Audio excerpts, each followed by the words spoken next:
अस्सलाम वालेकुम everyone, welcome back to Clothing Gems. और आज मैं लाई हूँ आप लोगों के लिए इतना प्यारा सा डिज़ाइन। इस सूट के बारे में हम डिस्कस करते हैं। ये सूट मैंने बनाया था 2 से 3 साल पहले। ये ड्रेस मैंने बनाया था अपनी बहन की बेटी के लिए और ये काफ़ी स्पेशल इवेंट था फैमिली में जिस पे उसने ये पहनना था। वो तो माशाल्लाह अब हो गई है काफ़ी बड़ी और ये ड्रेस छोटा-सा ही रह गया है।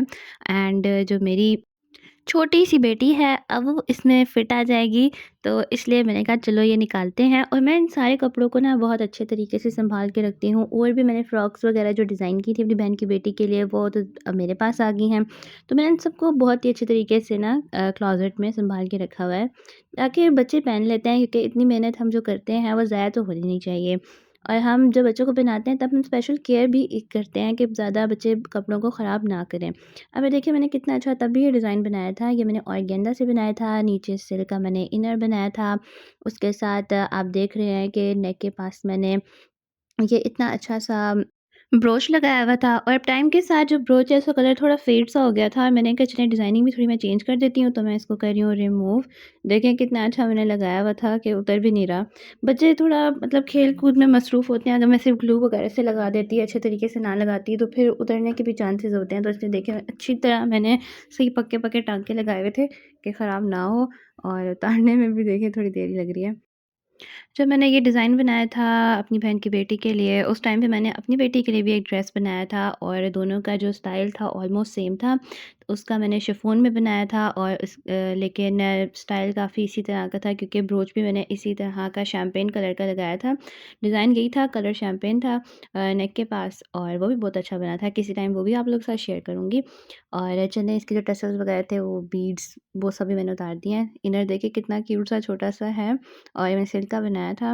और बेशक बच्चों की चीज़ें छोटी होती हैं, लेकिन उसमें टाइम और उसमें जो नफ़ासत सारी जो होती है ना, वो बहुत ज़्यादा लगती है। जब तक सिलाई में सफाई ना हो मैं बिल्कुल सैटिस्फाई नहीं होती और मैं हर चीज़ में बहुत ज़्यादा डिटेल को प्रेफ़र करती हूँ। अब आप ये कैप्री देखें, ये कैप्री भी कितनी नफ़ासत से बनी हुई है। बच्चों के कपड़े अगर हमने स्टाइलिश दिखाने हैं ना, तो साइज़िंग बहुत ज़्यादा इम्पॉर्टेंट है। उनकी प्रॉपर मेज़रमेंट जो हमने लेनी होती है वो बहुत ज़्यादा मैटर करती है। और बच्चे जो है ना इस चीज़ में ज़्यादा कोऑपरेट भी नहीं करते कि बार-बार उनको पहना के हम देख रहे होते हैं तो वो तंग तंग भी आ जाते हैं बहुत ज़्यादा। फिटिंग वगैरह हम बच्चों को बार-बार पहना के चेक भी नहीं कर सकते। वही बात है कोऑपरेशन की कि बच्चे इतना कोऑपरेट नहीं करते। ऊपर से जब मैं ये बना रही थी तो मेरी बहन की बेटी ऑफ़ कोर्स मेरे पास तो थी नहीं, अब उस अपने घर ही थी। तो ज़ुबानी इस तरीके से बनाना भी काफ़ी मेरे लिए मुश्किल हो रहा था, लेकिन शुक्र है जब उसने पहना तो बहुत ही अच्छी क्यूट लग रही थी और फिटिंग वगैरह बहुत ही ज़्यादा अच्छी थी उसकी। अब जैसे ईद ख़त्म हो गई है, मोस्टली हर जगह शादियों के फंक्शन वगैरह स्टार्ट हो रहे हैं और ये सूट पड़ा हुआ भी कब से था, मैंने सँभाल के रखा हुआ था और अब मेरी बेटी के साइज़ का भी हो गया है, बल्कि वो इसके साइज़ की हो गई है। तो मैंने कहा चलिए इसको निकालती हूँ, रिन्यू करती हूँ इसको, ताकि वो पहने दोबारा से ये सूट। और देखिए मेहनत ज़ाया तो होनी नहीं चाहिए। और ये काम सिर्फ़ बच्चों में नहीं, हम अपने बड़ों के सूट्स में भी ये सब कुछ कर सकते हैं कि अगर हमारे पास कोई पुराने फैंसी सूट पड़े हैं तो उनको दोबारा से रिन्यू कर सकते हैं। अब चलिए देखें, ये लेस मुझे जो बहुत ही अच्छी-सी मिल गई थी ना, मैं मोती बाज़ार स्पेसिफ़िकली इसी के लिए गई थी और मैंने सोचा कि मैं कोई क्रिस्टल्स ले लूँ या कोई इस टाइप की चीज़ें ले लूँ ताकि मैं खुद ही इसके ऊपर लगा लूँ। फिर उसके बाद मुझे जब ये लेस नज़र आई ना, मैंने कहा चलो भई मेरा तो काम आसान हो गया। मैंने जल्दी से ये पूरा जो रोल था वही मैंने ले लिया। मैंने कहा और भी कहीं यूज़ हो जाती है, काफ़ी रीज़नेबल मिल रही थी, होलसेलर से मैंने ली थी। और इसमें लगे हुए हैं क्रिस्टल्स और क्रिस्टल वो जो ग्लू के साथ लगे होते हैं, इसको नॉर्मली तो हीट करके हम चिपका रहे होते हैं। और इसकी साइड के ऊपर ये थोड़ा-सा मुझे पार्ट इतना इसका अच्छा नहीं लग रहा था, तो मैंने उसको कट कर लिया और कट करने के बाद वो और ज़्यादा अच्छा हो गया था, क्योंकि सिर्फ़ क्रिस्टल्स रह गए थे। एंड और ये दूर से तो बिल्कुल लग रहा था कोई हैंडवर्क हुआ हुआ है, क्योंकि इस तरह के स्टाइल्स मैं कब से पिंटरेस्ट वगैरह पे भी देख रही थी, तो वहाँ से मैंने इंस्पिरेशन ली थी कि मैं इस तरह बनाऊँगी। अब ये ऑर्गेन्जा है तो मैं इसको मतलब इस्त्री वगैरह से हीट करके तो चिपका नहीं सकती, ज़ाहिर-सी बात है। तो मेरे पास ये लिक्विड ग्लू है, ये बहुत अच्छी ग्लू है। मैं उससे इसको पेस्ट कर रही हूँ। ये स्पेसिफ़िकली ग्लू बनी हुई ही मतलब कि कपड़े के काम के लिए है, कोई हमने अगर नग-शग लगाने हों, पेस्ट करने हों तो उसके लिए है।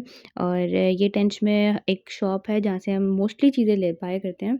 तो वहाँ से मैंने ये ली भी है। बहुत ये अच्छी ग्लू है। इंसाफ ज़री हाउस उस शॉप का नाम है और ये ख़ुद से बनाते हैं ये वाली ग्लू। और ये सिर्फ़ उन्हीं की शॉप से मिलती है, कहीं और मैंने देखी नहीं है। अब मैं इसको देखें पेस्ट कर रही हूँ और सबसे इम्पोर्टेंट बात मैं आप लोगों को बता दूँ, पता तो होगी आप लोगों को, फिर भी चलें रिमाइंड करा देती हूँ कि अगर कभी भी आप लोग ग्लू से कोई चीज़ पेस्ट कर रहे होते हैं कपड़ों पे स्पेसिफ़िकली, तो लाज़मी नीचे कोई ना कोई चीज़ रख लें, कोई क्लिपबोर्ड रख लें, कोई आप प्लास्टिक की शीट रख सकते हैं नीचे, या कोई रजिस्टर वग़ैरह, कोई भी इस तरह की चीज़ आप रख लें ना, ताकि जो बैक साइड है उसके ऊपर ना ग्लू आए ना। और कभी-कभी मतलब बैक साइड भी पेस्ट हो जाती है शर्ट की, तो इसे नीचे कुछ रख लें, ज़्यादा बेहतर होगा वो। और बहुत मुझे एहतियात से लगाना पड़ा था सोच समझ के कि टेढ़ा-मेढ़ा ना हो जाए ये। मार्क मैंने किया नहीं था, और बस ये जो आप देख रहे हैं क्लिपबोर्ड के ऊपर लाइन्स बनी हुई थी ना, मैं उसी को फ़ॉलो करी जा रही थी और मैं उसके ऊपर ही लगाई जा रही थी। मुझे लाइन्स लगाने की ज़रूरत उसमें पड़ी नहीं।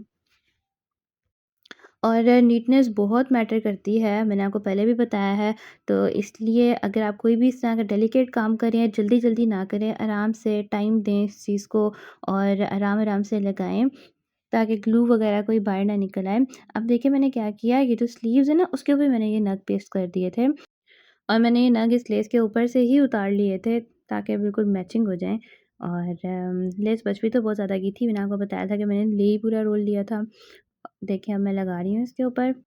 देखिए अब मैं ये लग लगा रही हूँ स्लीव्स के ऊपर और काफ़ी अच्छा सा टच आ गया। अगर मैं पूरी लेस लगा रही तो बहुत हेवी हो जाना था, और जो शर्ट का फ्रंट था उससे नज़र थोड़ी-सी हट जानी थी और स्लीव्स पे भी जानी थी, और मैं चाहती थी कि सारी अटेंशन मोस्टली फ्रंट पे ही रहे और काफ़ी स्लीव्स जो हैं वो लाइट-लाइट सी रहें, और ज़ाहिर-सी बात है छोटी बच्ची है तो हम इतना ज़्यादा उसको भरेंगे भी नहीं। बच्चों को इतना भरा हुआ अच्छा भी नहीं लगता, लाइट-लाइट सी डेलिकेट सी चीज़ें ज़्यादा प्यारी लगती हैं। मुझे खुद भी पर्सनली इसी तरह की चीज़ें ज़्यादा प्यारी लगती हैं। मुझे खुद भी पर्सनली इसी तरह की चीज़ें ज़्यादा पसंद है, डेलिकेट सी। देखिए अब मैं ये नग लगा रही हूँ और मेरी बेटी बैठ के देख रही थी और उसकी पूरी कोशिश थी कि बीच में हाथ डाल दूँ, कोई ना कोई मैं काम कर दूँ। लेकिन बच्चों को ज़ाहिर बात है शौक भी होता है वैसा कि स्पार्कली सी चीज़ें पसंद भी होती हैं, और खुश भी बहुत ज़्यादा हो रही थी वो कि देख रही थी ना जो मैं ये बना रही हूँ। और ये देखें यहाँ पे मैं ना लेस से इसको कट करी जा रही हूँ। और ज़रूरत ऐजाद की माँ है। बस ये पड़ी हुई थी और मुझे आइडिया आ गया कि चलो इसको ऐसे लगा देती हूँ मैं, ज़ाया कोई चीज़ नहीं होनी चाहिए। और जो स्लीव है ना, पहले मैंने उसको अच्छी तरह ना प्रेस कर लिया था, ताकि ज़ाहिर बात है जब आप ना सीक्वेंस लगा लेते हैं ना, या सीक्वेंस नग वगैरह आप लोग जब लगा लेते हैं तो उसके बाद हम ऊपर से इसको फिर ना बाद में प्रेस इतना सही नहीं कर पाते। तो मैंने पहले भी कर लिया था, और जब हम ज़ाहिर बात है प्रेस करेंगे अब फ्यूचर में कभी भी, तो धोने के बाद, तो अब हम इसको ना बैक साइड से ही प्रेस करेंगे, फ्रंट से तो हम कर नहीं सकते।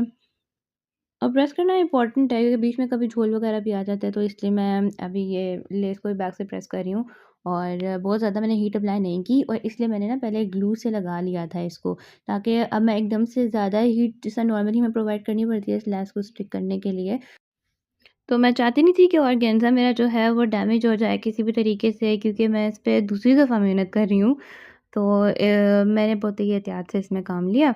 और अब जो आप नेक देख रहे हैं ना, नेक देखिए मैंने क्या किया इसमें, एक और मैंने क्रिएटिविटी की है कि पहले ना ये राउंड नेक था, और उसके बाद मैंने नेक पे तो लगानी थी लेस, तो मैंने क्या किया, जो इसकी बैक साइड थी ना, जिस पे नॉर्मली हम लोग टिच बटन वगैरह लगा देते हैं गले की बैक साइड के ऊपर, तो मैंने ना उसको बना दिया फ्रंट साइड, और उसमें मैंने ये लगा दी लेस, और थोड़ा-सा ये अच्छा-सा वी टाइप का गला बन गया है।